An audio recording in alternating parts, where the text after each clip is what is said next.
예, 오늘은 이제 앞으로 90일간 계속될 153 감사 축제를 시작하는 날입니다.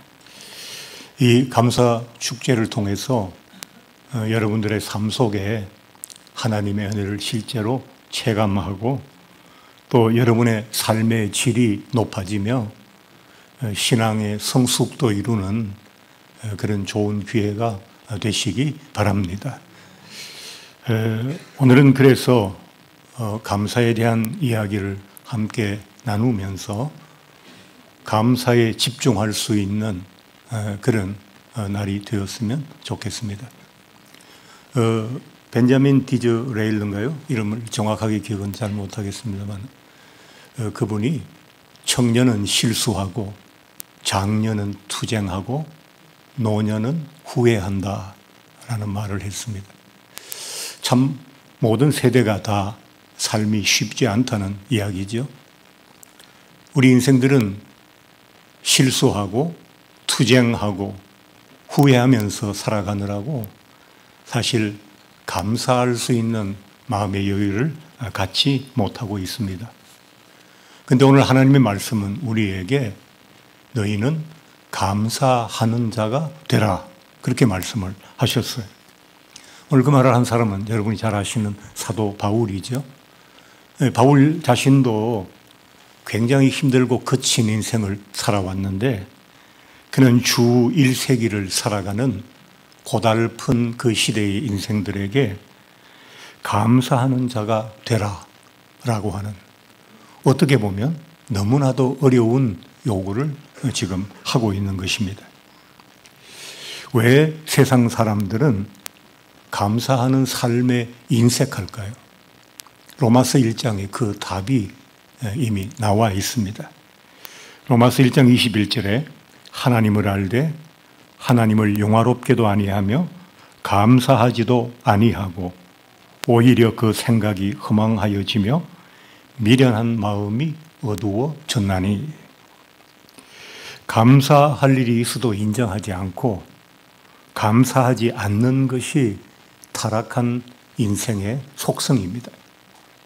하나님께도 감사하지 않는데 자연과 만물 속에 하나님의 그림자가 있어요. 사람들은 과학이 모든 것을 밝혀줄 것이라고 생각합니다.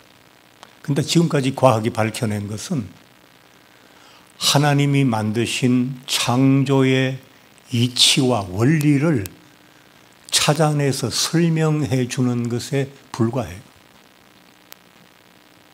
현대의 과학이 많은 것을 할 수 있다 하지만 생명을 창조할 수 있습니까? 없잖아요.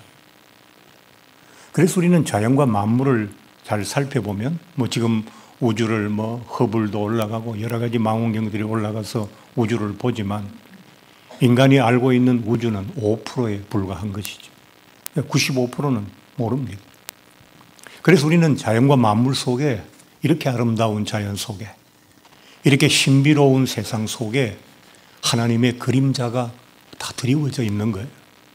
근데 그래서 사람들은 완전히 무신론자는 세상에 거의 없다고 보면 돼요. 무언가 있다라는 것을 알지만 그것을 거절하고 부정하는 거죠. 그래서 하나님을 알되 인정하지도 않고 감사하지도 않는다고 그랬어요. 근데 하나님도 인정하지 않고 감사하지 않는데 그 나머지 다른 일들에 대해서 감사할 수 있겠어요? 가장 위대한 것에 대해서도 인정하지 않고 감사하지 않는데 그 나머지 세상사를 누가 인정하고 감사하겠냐는 겁니다. 오늘 본문에 나타나 있는 허망한 생각과 미래한 마음이라고 했죠. 이 단어는 둘 다 굉장히 어리석다는 그런 뜻을 가진 단어예요. 그런데 앞쪽에 있는 그 허망은 속아서 미련한 거예요. 그런데 두 번째 나오는 미련한은 심각한 이해력의 부족으로 미련한 거예요. 단어가 좀 뜻이 약간씩 다르죠. 허망한 생각에 사로잡혀 있고 그 허망한 생각을 계속하니까 마음이 어떤 마음이 됐어요? 미련한 마음이 됐다. 그래서 자연 속에 나타나 있는 하나님의 그림자를 볼 수 없어요.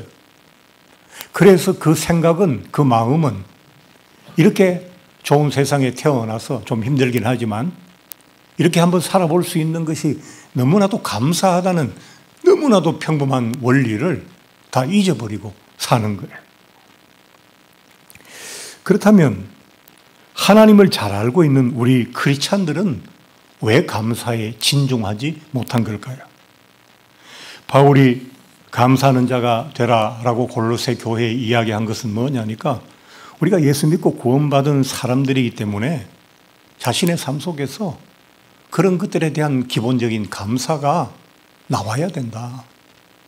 우리는 예수 그리스도의 십자가 피로 구원받았을 뿐만 아니라 우리는 이렇게 멋진 인생을 이렇게 좋은 세상에서 살아가고 있지 않느냐. 그러면 당연히 하나님께 감사해야 된다. 그렇게 말하고 있는 것이거든요. 예. 그런데 왜 예수 믿는 우리에게는 이 마땅하고 당연한 감사를 진지하고 진실하게 하지 못하느냐는 거예요. 많은 이유들이 있을 것이라고 생각됩니다만 제가 생각하는 가장 큰 이유는 뭐냐니까 우리의 마음의 문턱이 높은 것이 가장 큰 문제가 아닌가. 마음의 문턱이 높다는 것은 우리 각자가 자기 삶에서 가지고 이루고 누려야 할 것들에 대한 기대와 만족도가 너무 높고 까다롭다는 거예요. 기준이 높다 보니까 만족이 어렵고 감사도 어렵습니다. 사람들은 물론 크리스찬들까지도 감사란 자신의 기대와 만족이 충족되었을 때 할 수 있는 것이다 라고 생각하거든요. 그 감사가 잘 안 나와요. 부모를 보면 부모님이 내 기대와 만족에 다 차지 않잖아요. 그분들이 아무리 헌신해서 나를 키워줬어도 감사가 안 나오는 거예요. 부부가 함께 살아가면서 아내는 남편에 대한 기대와 만족이 너무 높아요. 남편 역시 아내에 대해서 기대와 만족이 너무 높아요. 충족되지 않아요. 그래서 서로는 서로를 위해서 열심히 살아가면서도 서로에게 한번 진지하게 감사하지 못하는 거예요. 기준이 높은 거죠.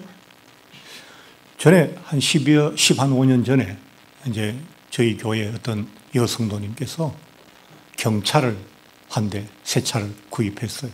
모닝이라고요. 차를 밝히면 그거 타는 분들이 기분 나쁘실까 해서 잘 안 하는데 요새는 그 차가 잘 없으니까 말씀을 드립니다. 그때의 교회 문화는 어떠냐 하니까 새 차를 사면 먼저 감사헌금, 새 차 주셔서 감사합니다. 감사헌금을 좀 드리고 그 다음에 담임 목사님 저를 불러서 목사님 제가 운전할 그 운전대에 앉아서 이 차가 폐차될 때까지 사고 나지 않고 안전운행, 사람 상하지 않고 잘 탈 수 있도록 기도해 주세요. 그렇게 부탁하는 게 당시의 상식이었거든요. 신앙생활에. 근데 이분은 감사헌금을 드리면 이제 이렇게 감사헌금 드린 봉투는 제게 와요. 기도 제목이 적힌 그 헌금 봉투는 제게 옵니다. 왜 오냐 하니까 그걸 제가 기억했다가 기도할 때 생각이 나면 성도들을 위해서 기도하도록 그 봉투의 제목만 제게 올라오거든. 근데 한 번도 그분이 감사헌금 한 봉투가 올라오지 않았어요.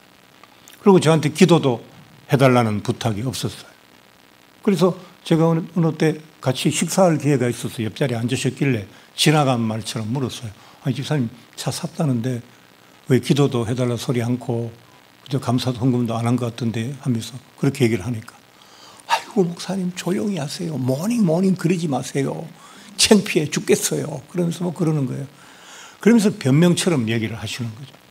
우리 남편은 외제차 좋은 차를 타는데 남편이 출근할 때 차 잘 안 타고 다니는데 요즘 조금 근무지가 좀 바뀌어서 차를 계속 끌고 나간다는 거예요. 그러니까 이 신년이 안에서 교통이 불편할 때 그때만 해도 그러니까 혼자 집에 갇히잖아요. 그러니까 세컨카가 있어야 되겠다 싶어서 이제 큰 차를 또 사기는 부담스럽고 하니까 모닝을 산 거예요. 그분에게 있어서 감사의 기준은 고급차나 외제차는 감사할 제목이 되는데 모닝은 너무 작고 값도 싼 차니까 이건 감사할 제목이 안 된다고 자기 마음에 정해놓은 거예요. 여러분 한번 생각해 보세요. 감사의 제목을 그분이 고급차, 경차로 정하지 않고 걸어 다니는 것과 타고 다니는 것으로 정했으면 어떨까요? 아니, 자기가 창피하고 부끄러워하는 모닝도 없으면 어떻게 해야 돼요? 이 언덕 많은 동네에서 걸어 다녀야 되잖아요. 아니면 버스를 타든지, 아니면 곰돌이 택시를 부르든지 해야 되잖아요. 그런데 그분의 기준은 고급차와 싼 차, 외제차와 국산차, 이런 기준을 자기가 자기 안에 정해놓은 거거든요. 저는 모닝이 사람이었으면 되게 기분 나빴을 것 같아요. 아니, 무거워, 날씬하지도 않거든요. 무거운 몸을 작은 차에 싣고 내가 힘겹게 태우고 다니는데, 나를 사람들에게 내가 있다는 것조차 알리기 부끄러워하는 그분의 마음. 차가 생각이 있는 존재였으면 얼마나 섭섭해 했겠어요. 우리는 감사의 기준을 다 정해놔요. 이건 감사할 수 있는 거, 이건 감사 못하고, 이건 감사가 되고, 이거는 감사가 안 되고 정해놓고 그 자기가 정해놓은 것에 따라서 감사를 한다고. 그런데 그게 사람마다 다 다르다고요. 그러니까 어떤 사람은 다른 사람이 볼 때 저 사람이 지금 현실은 내게 온다면 나는 매일 감사하고 살 현실인데 그 사람은 계속 불만하는 거예요. 그렇잖아요. 제가 작년에 신장이식 수술을 하고 난 다음에 저의 감사의 기준이 굉장히 많이 달라지게 됐어요. 제가 일부러 달라지게 하려고 한 게 아니라 자연스럽게 달라졌어요. 저는 원래 걸음을 걸을 때 배가 좀 나오니까 이렇게 배를 좀 내밀고 이렇게 어깨를 뒤로 젖혀서 걷거든요. 좋게 보는 사람은 걸음걸이가 당당하다고 칭찬을 해주시고, 어떤 분은 건방지다라고 이야기를 하는 분도 있었어요. 그래, 하여튼 걸음이 그렇게 당당하고, 또 저는 걸음이 굉장히 빨라요. 그런데 수술을 하고 나니까 옆에 다른 분이 부축을 해주는데, 아내가 부축할 때도 있고 또 친구 목사님이 부축할 때도 있는데도 다리를 벌벌 떨면서 노인처럼 걷는 거예요. 몸무게가 한꺼번에 14kg 빠졌으니 뭐 그럴 수 있겠어요? 그래서 그때 저는 처음으로 우리가 걸음을 잘 걸을 수 있는 것도 이거 너무 감사한 일이다. 여러분 멀리 가지 마시고 좀 젊으신 분들, 연세 많이 드신 80 이상 되신 어르신들에게 한번 여쭤보세요. 걸음 혼자 걷는 것, 그게 감사할 제목이 됩니까? 당연히 된다고 하실 거예요. 할머니들이 유모차 밀고 가요. 애기도 안 탄 유모차를. 우리 처음에 몰랐잖아요. 저 애도 안 탄 유모차를 왜 밀고 다니실까? 그게 그분들의 보행기예요. 여러분, 저는 그때 그것뿐이 아니고 감사에 대한 그 조건들이 막 계속 달라졌어요. 바이러스에 감염돼서 하루에 35번씩 설사할 때 설사 안 하고 산다는 게, 매일 설사하지 않는다는 게 얼마나 큰 감사거리인지 알았어요. 설사를 한 35번쯤 하면 어떤지 아세요? 거기가 감각의 이상을 일으켜가지고 괜찮은데도 계속 지금 뭔가가 흘러나오는 것처럼 느껴지거든요. 그러면 사람이 가만히 있을 수가 없어요. 어디 다닐 수가 없어요. 차를 타고 오다 갑자기 실수하면 어떡하지? 집 밖을 조금이라도 나섰다가 문제가 생기면 어떡하지? 심지어는 2인 병실 앞, 화장실 바로 앞 1m도 안 되는 그 침대에 앉아가지고 화장실 불을 미리 켜놓고 문도 열어놓고, 그리고 신호가 오면 쫓아 들어가야 되는 거거든요. 그리고 하루 종일 잠을 자지 않고 앉아 있는 거예요. 그걸 3주 했거든요. 제가 되게 강한 편인데 멘탈이 이제 막 그냥 거의 나가려고 그러더라고요. 그래서 제가 예수 믿는 목사가 아니었으면 아마 항복했을 거예요. 다 감사의 제목이 저에게 되었어요. 소변을 하루 종일 계속 볼 수 있다는 거. 병원에 투석할 때는 하루에 소변이 500cc도 안 나왔거든요. 200, 300. 종이컵 한 컵 소변을 본다. 나머지 모든 물들은 제가 먹은 음식의 모든 수분들은 제 혈관 속에 들어가 있으니까 오후가 되면 다리가 2배쯤 굵어져서 물이 차서 퉁퉁하거든요. 그런데 그 소변을 계속 보게 돼요. 그러니까 이루 말할 수가 없는 그 수많은 감사의 제목들이 제 삶에 쏟아져 비처럼 쏟아져 내렸어요. 그것도 감사하고 그전에 소금을 못 먹으니까 국을 젓갈로 먹으라고 그래서 젓갈로 국 건더기를 1개, 2개씩 건져 먹었는데 국을 숟갈로 떠먹는 게 감사의 제목이 되는 분 잘 없을 거예요. 물을 마음대로 마실 수 있는 절대로 한 번에 100cc 이상 물을 마시지 말고 그것도 하루에 한 서너 번만 마셔라. 무더운 여름날에 너무 목이 타거든 얼음 한 덩이를 입에 물고 그 갈증을 참아라. 왜? 마시면 다 혈관 속에 들어가서 물이 돼서 점점 더 몸을 괴롭게 하고 혈압을 올리니까. 그 물을 마음대로 마실 수 있죠. 하루에 2.5리터를 마시라고 하는데 너무 많이 마시니까 이제 다 마시지는 못하고 2리터 정도를 마시고 있습니다. 또 거기다가 눈 수술까지 했잖아요. 차를 타고 가면서 길 옆에 있는 가게의 큰 간판에 글씨가 안 보였어요. 거의 소경에 가깝잖아요. 지금은 여러분의 얼굴이 누군지를 구별할 수 있을 만큼 한 6개월 가까이 시간이 지나면서 회복이 됐어요. 그걸 간판을 볼 수 있는 걸 감사하는 분이 어디에 있겠어요? 근데 이 모든 게 제가 지나간 수술하고 1년 안 된 지난 8개월 동안 제게 일어난 수많은 감사의 제목들이라고. 그러니까 그걸 한번 거치고 나니까 지금은 일상의 모든 것이 감사해요. 그래서 제가 요즘 뭘 걱정하는지 아세요? 지금은 내가 이게 못 마시다가 마시고 못 걷다가 걷고 화장실 그렇게 쫓아다니다가 편안히 하루를 보내고 이러니까 지금은 감사한데 이 편안함이 일상이 되면 내가 또 이걸 당연한 것으로 받아들이고 그때 가서는 내년쯤 돼서도 내가 잘 걷는 것을 하나님께 여전히 감사할 수 있을까? 내년 돼서도 내가 물 마시는 거 하나님께 감사할 수 있을까? 나 잊어버릴 수 있어. 충분히 그런 사람이고 우리 모두가 다 그래요. 그래서 제가 요즘 뭐라고 기도하는지 아세요? Don't forget to remember 하자. 절대 잊어버리지 말자 이거.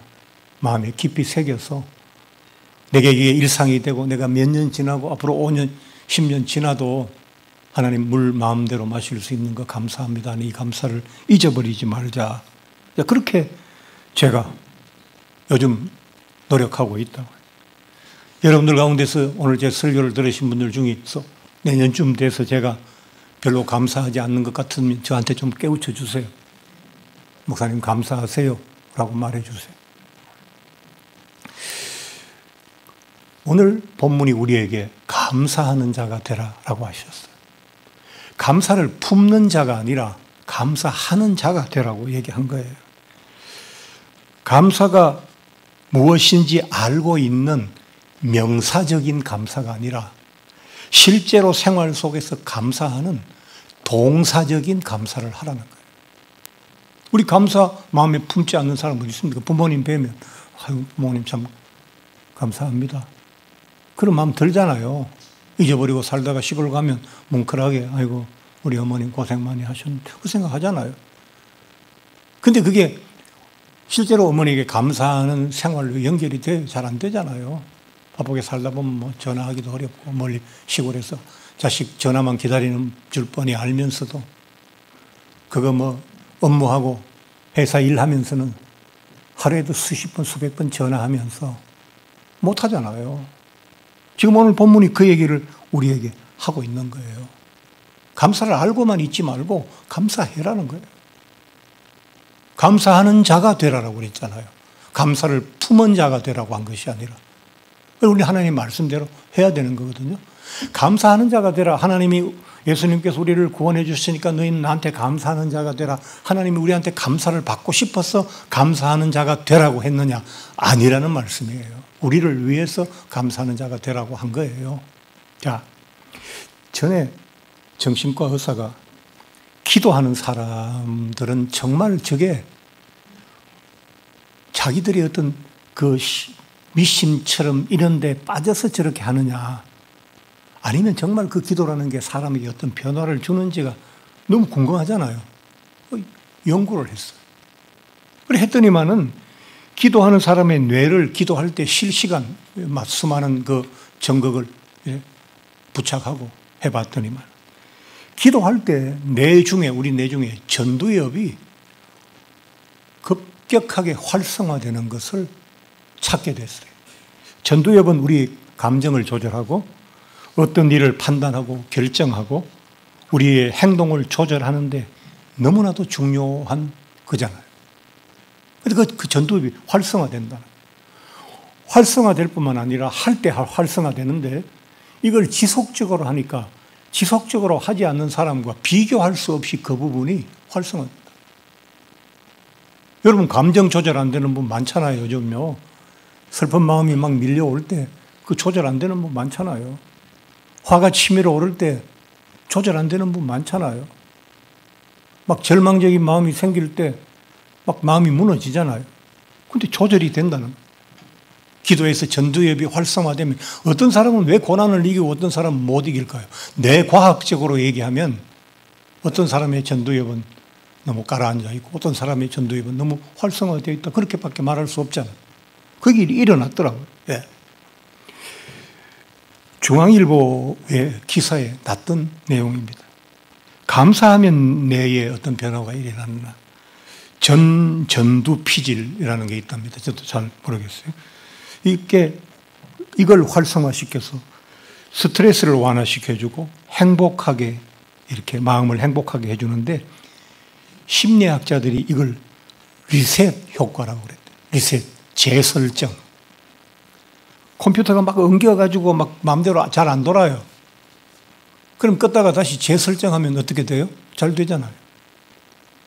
핸드폰이 막 해킹당해서 오염됐어요. 그럼 어떻게 해요? 초기화하고 다시 재설정하면 다시 새롭게 할 수 있잖아요.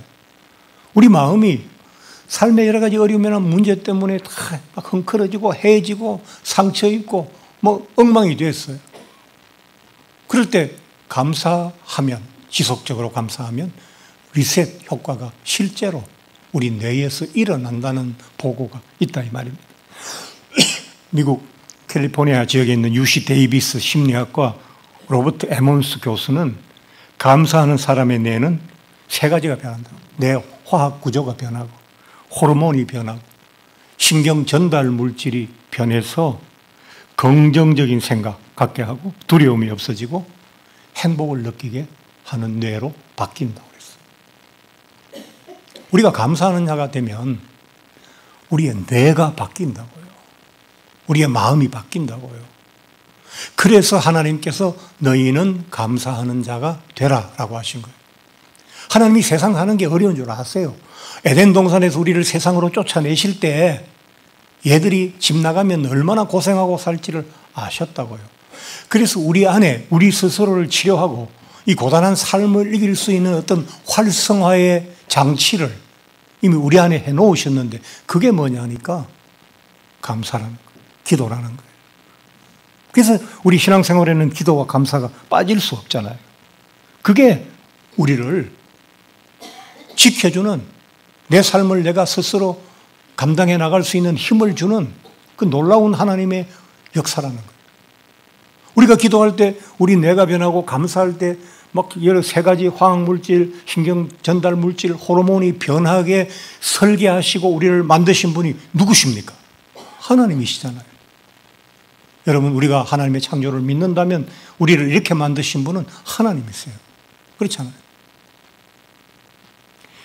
그런데 그 하나님께서 우리에게 우리 삶을 감당할 수 있는 이 장치를 이미 넣어 놓으셨는데 세상 많은 사람들이 자기의 고단한 삶 때문에 얼마나 좌절합니까? 얼마나 무릎을 자주 꿇습니까? 그렇잖아요. 현실 앞에 무릎 꿇고 하잖아요. 그런데 이건 하나님 우리에게 주신 장치라는 거예요. 그런데 우리가 감사하면 우리의 호르몬이 변하고 뭐 화학 구조가 변하고 신경 전달 물질이 변하게 만드신 하나님께서 자기는 우리가 감사할 때 아무것도 하시지 않고 가만히 계시겠느냐는 거예요. 감사하면 내 안에 변화가 일어날 뿐만 아니라 하나님의 마음에도 변화가 일어난다는 사실. 그래서 우리는 안팎으로 내 안에서 일어나는 것은 감사의 변화입니다. 하나님이 내게 나의 감사를 듣고 내게 역사하시는 것은 감사의 기적입니다. 감사의 기적 중에 가장 대표적인 게 뭡니까? 예수님의 오병이어입니다. 5,000명의 배고픈 사람, 그것도 남자들만 5,000명입니다. 예수님 앞에 앉아서 배가 고픈 상태로 앉아 있어요. 근데 예수님께 나온 건 1인분의 점심 식사예요. 택도 안 되는 얘기잖아요. 밥알 하나씩 떼서 먹여도 다 돌아가지 않을 만큼 많은 사람이 배고픈 상태로 있는데 1인분이 왔어요. 예수님께서 그걸 들고 뭐 했습니까? 기도하셨잖아요. 감사의 기도. 미국 사람들은 밥 먹을 때나 기도할 때 say grace라고 하잖아요. 감사합시다. 기도합시다. 그런 뜻이잖아요. 그러니까 예수께서 1인분을 들고 기도했어요. 아니, 저 같으면 하나님, 이게 뭡니까? 5,000명이 있는데 1인분을 주고 지금 저 시험하십니까? 할 거 아니에요. 근데 예수님께서 진지하게 감사 기도를 하셨다고요. 그래서 어떻게 됐습니까? 성경은 5,000명이 배불리 먹고 남은 것도 상당하다. 그렇게 말씀하고 계시잖아요. 저는 여러분께서 이번 감사의 이 기회를, 감사운동을 그냥 교회에서 뻔히 하는 행사 정도로 알고 넘어가시면 여러분 안의 변화도 하나님의 역사도 체험하지 못하실 거라고 생각해요. 지금 요즘 교회는 몇 년을 다녀도 하나님이 살아 역사하시는 체험을 하기가 너무 어려워요. 왜 그런지 아세요? 우리가 영적으로 너무 나태하고 우리가 영적으로 힘을 많이 잃었어요. 한국 교회가. 예전에는 아픈 사람들이 나고 문제가 해결되고 나라의 경제가 우리가 기도하고 대한민국이 이렇게 잘 살게 됐잖아요. 그런데 지금은 그 힘을 잃어버렸다고요. 그래서 우리 신앙생활 속에서 하나님을 체험하기가 굉장히 어려워요. 근데 기독교는 원래 역동적인 종교예요. 힘이 있는 종교라고요. 하나님의 역사가 나타나서 사람들이 그 역사를 보고 몰려오는 교회지, 우리가 사람들을 잡으려고 교회 1층에서 카페 만들어서 커피 향으로 사람들을 유혹하는 교회가 아니라고요. 교회가 문화 활동하는 거 좋아요. 교회가 대중가요 가수들 불러서 음악회 해가지고 거기서 몇 사람 건질까? 그건 초라한 거예요. 우리가 너무 힘이 없는 거라고요. 사람들이 찾아와야 돼요. 초대교회, 예루살렘 교회 하루에 3,000명이 지발로 와가지고 세례를 받겠다고 그랬어요. 신앙은 체험 속에서 자라고 힘을 얻습니다. 하나님이 계신가? 이 신앙생활을 계속해야 되나 말아야 되나? 그건 여러분의 삶 속에서 하나님의 역사를 체험하시지 못해서 그렇게 힘이 없는 거예요. 은혜를 많이 먹지 못하니까 밥을 굶은 아이가 힘을 쓸 수 없듯이 우리가 점점 더 약해지는 거거든요. 이번 153 감사운동에 여러분 진지하게 한번 참여해 보세요. 하루에 몇 번 그 시간을 감사운동 하는데 하루에 몇 시간 걸립니까? 그렇지 않잖아요. 생활하면서 다니면서 감사한 게 떠오르면 또 잘 잊어버리니까 핸드폰 같은 데 보면 메모하는 그 앱이 있잖아요. 그런데 오늘 오전에 11시에 갑자기 하나님께서 이런 것이 내가 감사하다는 마음이 들었다. 또 기록해 놓잖아요. 그 여러분 감사 노트 드렸잖아요. 저녁에 한 10분만 시간을 내면 그날에 해당되는 감사 구절을 한번 읽을 수 있고 감사했던 거 적을 수 있어요. 여러분 식당에서 밥 잡수시잖아요. 그럼 지금까지는 잘 먹었습니다. 이렇게 나왔지만 진심으로 잘 먹었습니다 라고 하면 감사 표현이 되잖아요. 그렇게 해서 그걸 90일간 해보자고요. 해봐서 내가 진지하고 열심히 했는데도 내 마음도 안 바뀌고 내 삶의 질도 안 높아지고 그냥 하나님의 은혜도 여전히 오리무중이고 그럼 다음부터 하자 그러면 하지 마세요. 근데 한번 해보자고요. 해보고 이야기를 나누고 해보고 판단해야 될 거 아닙니까? 저는 조금 전에 말씀드렸던 것처럼 지난 8개월 동안 너무 많은 하나님의 은혜를 체험하고 너무 감사할 것이 비처럼 쏟아졌기 때문에 저는 진지하게 한번 해볼 작정입니다. 여러분들께서도 잘 하셔서 살아계신 하나님을 체험하시고 삶의 질을 높이시고 또 신앙의 성숙도 더하실 뿐만 아니라 여러분이 늘 고민하시던 문제에도 하나님이 답을 주시는 그런 놀라운 은혜를 체험하시는 그런 기회가 되시기 바랍니다.